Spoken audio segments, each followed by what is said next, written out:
Hello everyone, आज के editorial का टाइटल है futile fines and that is from 13th of September 2019 the Hindu newspaper. Dictation की speed 80 WPM होगी, so be ready for it.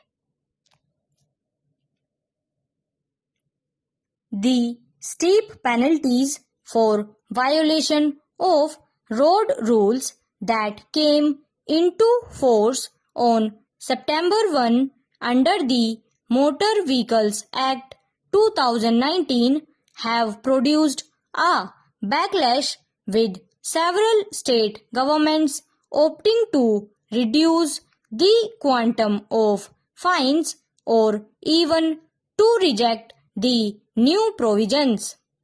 Gujarat has announced a substantial reduction in the fines. West Bengal has refused to adopt the higher penalties. Karnataka and Kerala are studying the prospects to make the provisions less stringent, and others are proceeding with caution. Motorists have reacted with outrage at the imposition of fines by the police, obviously upset at state governments pursuing enforcement without upgrading road infrastructure and making administrative arrangements for issue of transport documents. Union Transport Minister Nitin Gadkari has reiterated that it is left to the states to choose the quantum of fines, since it is their responsibility to bring about deterrence and protect the lives of citizens. Mr. Gadkari's argument is valid, and the intent behind amending the Motor Vehicles Act cannot be faulted. After all, India has some of the deadliest roads in the world, and 1,47,913 people died in road accidents only during 2017. The question that has arisen is whether enhanced fines can radically change this record when other determinants, beginning with administrative reform, remain untouched.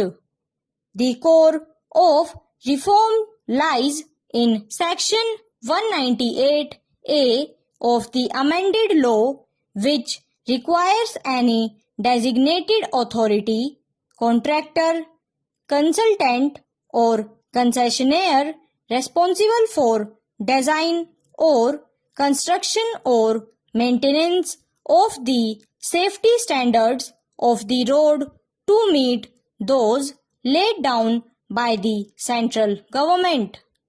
This provision, which prescribes a penalty for a violation leading to death or disability, can be enforced through litigation by road users in all states.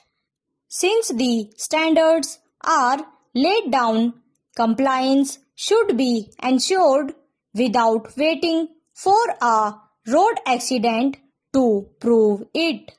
Until infrastructure meets legal requirements, fines and enforcement action are naturally liable to be challenged in courts. The condition of roads, traffic signals, signage and cautionary markings which affect motorists, cyclists and pedestrians would all fall within its ambit. State governments also cannot escape responsibility for failing to reform their regional transport authorities, since these offices are generally steeped in corruption. The Transport Ministry could well have made electronic delivery of RTO services, something that a lapsed UPA era bill promised.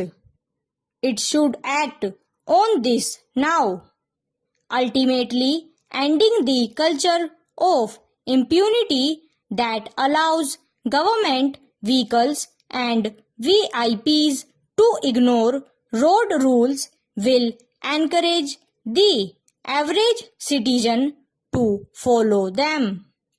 Mr. Gadkari should lose no time in forming the National Road Safety Board to recommend important changes to infrastructure and to enable professional accident investigation.